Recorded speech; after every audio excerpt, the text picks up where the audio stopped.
So Chapter 33 is an introduction to animal form and function. And when we talk about form and function, what we're talking about is anatomy, because that's the structural piece. And then physiology is how things actually work, how things run.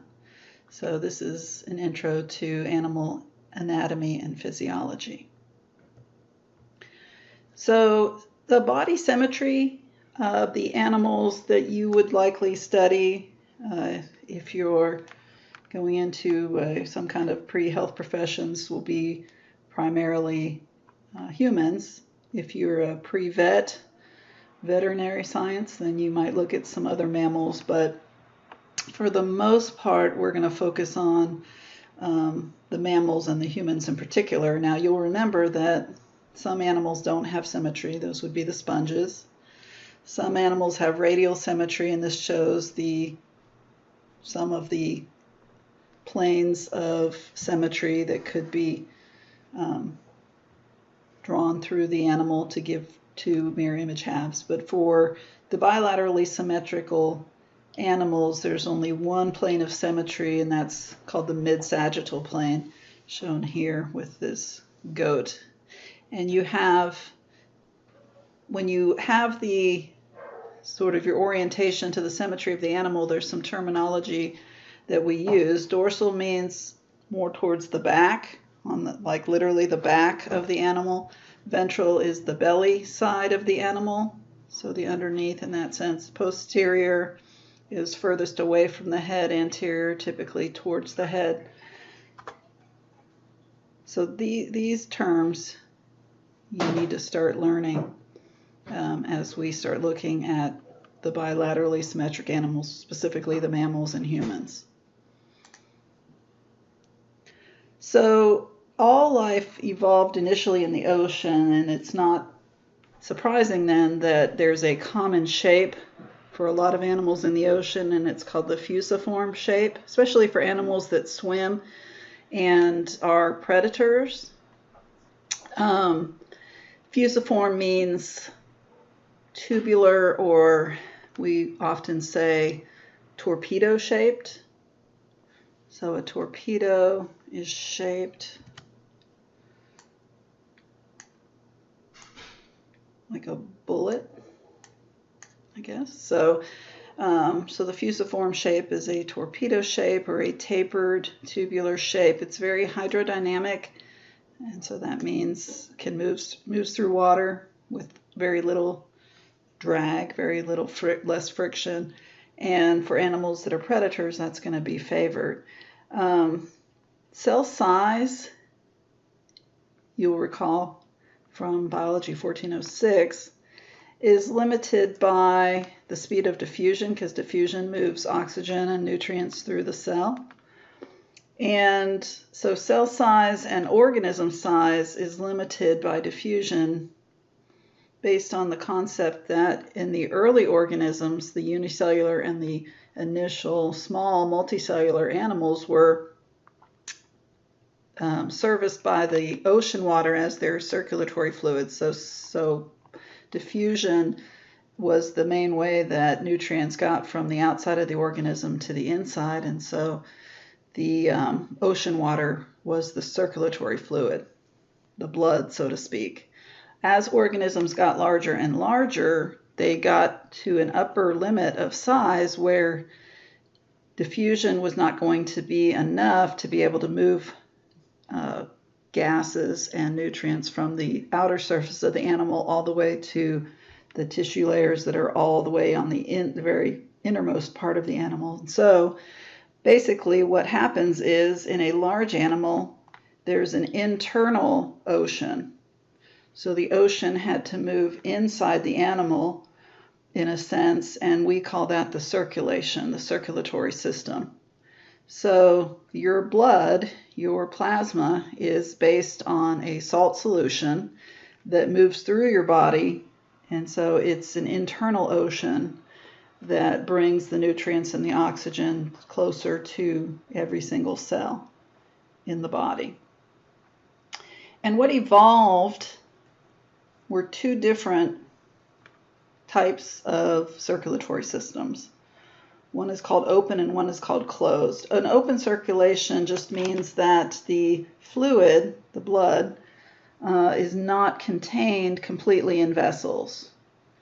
In a closed circulation, there's the enclosure, it refers to that the blood is completely enclosed in vessels. So an open circulation is like your swimming pool where there is a pump, which would be analogous to the heart. And the pump moves things around, but everything's just kind of swooshing around inside the spaces inside the animal, the body cavity.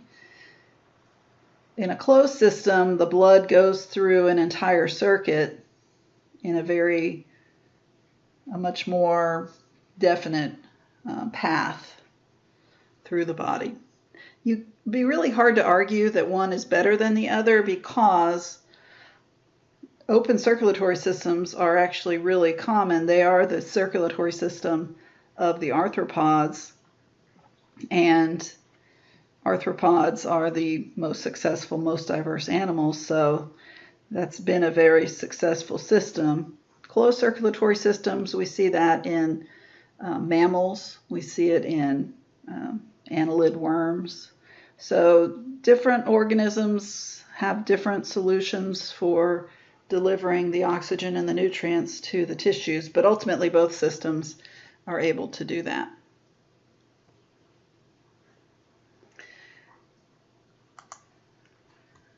Let me get back to there. All right, metabolic rates. Fundamentally, there are two kinds of metabolic systems. Sometimes we call it endothermic and ectothermic. Sometimes we call it cold-blooded and warm-blooded. Endothermic and ectothermic is a little better in terms of descriptive terminology because an endotherm always maintains a constant internal temperature no matter what the outside environmental temperature is. An ectotherm has a much more variable body temperature depending on the environment and depending on the activity of the animal. And so endotherms regulate their body temperature much more closely than ectotherms. It doesn't mean ectotherms don't regulate, but they will have a much wider range of temperatures throughout the day, throughout the season, for example.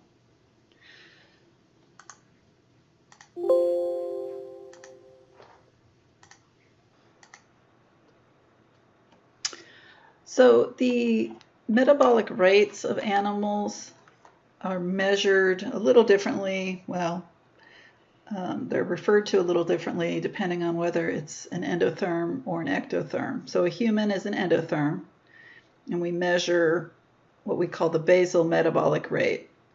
So because you maintain a constant internal body temperature, the basal metabolic rate is how much energy you use in a day or need in a day, and it's independent of what temperature the environment is. The SMR is the measurement for an ectotherm. That stands for standard metabolic rate. But for standard metabolic rate, you have to specify what temperature the measurement was taken at. So I'm going to kind of assume in this example, the alligator and the human were taken at the same temperature, let's say, 72 degrees Fahrenheit, something like that. But honestly, you have to, for SMR, you have to specify because it would be different at different temperatures. For BMR, it wouldn't change based on the outside temperature. But you can still get a pretty decent comparison even if you don't know what temperature this alligator measurement was taken at. Because the BMR for an average human is about 1,500 kilocalories per day. And that's kilocalories is what we scientifically equivalent to what we see on a food label as a calorie is actually a kilocalorie. But in any case, 1,500 per day is, it depends on the person, but that's a pretty good average number, what you need to get in your diet every day. But an alligator only needs about 60 per day. And that's a big differential there. That's like 1/20th, 1/25th of what the human needs. And that means that, you know, if you have to eat every day, in fact, you're probably thinking about what you're going to eat in your next meal right now. But an alligator only has to eat, you know, once every couple weeks because of that huge differential in the metabolic rate. And another difference, now in this picture down here, there are two endotherms.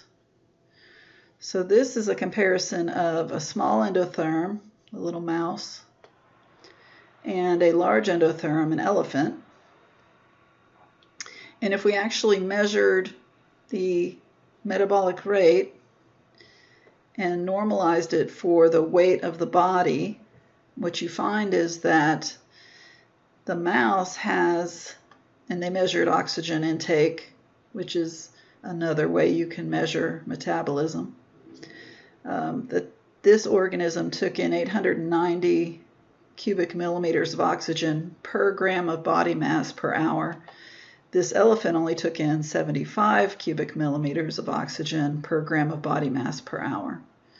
And it shows you the trend between endotherms. Size of the body has a big effect. So smaller animals have a much bigger metabolic rate, which means they have to eat a lot more to keep their metabolism is going all the time, which if you know anything about mice, they eat constantly to keep up with that super high metabolic rate.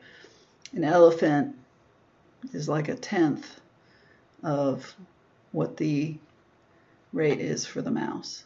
So the trend is shown here. Smaller animals have a higher metabolic rate, have a higher demand for energy than larger animals, which is kind of interesting. It does have a lot to do with surface area because a small animal is going to lose a lot more body heat proportionately across this surface area, whereas a large animal is going to lose less heat proportionally. And so to maintain that high body temperature, a small animal is going to have to, you know, burn through a lot more food. All right, this slide we're going to focus on the particular names of the planes that separate parts of the body. We have really three important planes which cut the body in half. And the one we've already talked about is called mid-sagittal. So you remember that mid-sagittal is the plane that separates the animal into the right and the left halves. And so that one's shown in blue. And that's the line of symmetry for a bilateral animal. So mid-sagittal on the goat. And it separates the right from the left side. But we have a couple other planes that we need to know the name of. One's called frontal, sometimes called coronal. We're going to learn frontal, but if you see coronal somewhere, that it's the same thing. The frontal plane is this yellowish one, and it separates the dorsal, which is the back, from the belly side, which is the ventral. So the frontal plane separates dorsal from ventral. Dorsal from ventral.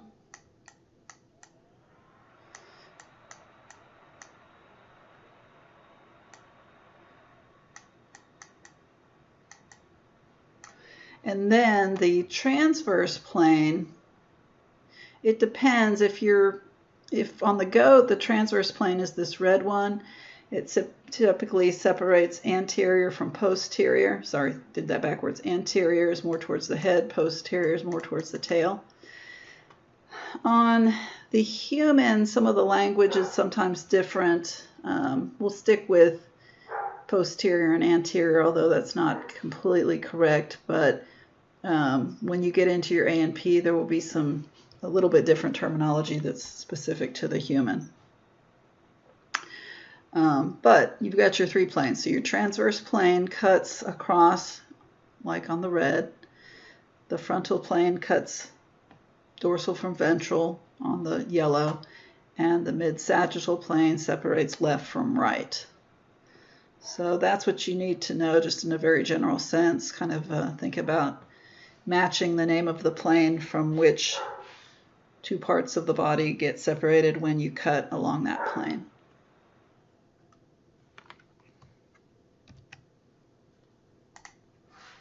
And then cavities, body cavities. We're looking at vertebrates only, in this example humans specifically. But vertebrate animals have two major body cavities.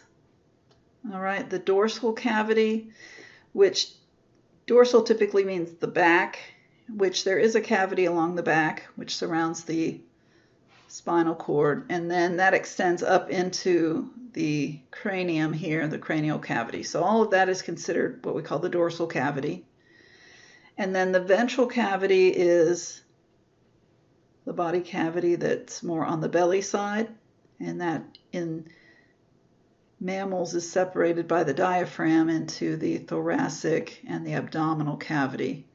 And then we even have something that's separated by the pelvic cavity. But this is the ventral cavity. That's where your lungs and all your digestive organs are. And then your dorsal cavity is where your spinal cord and your brain.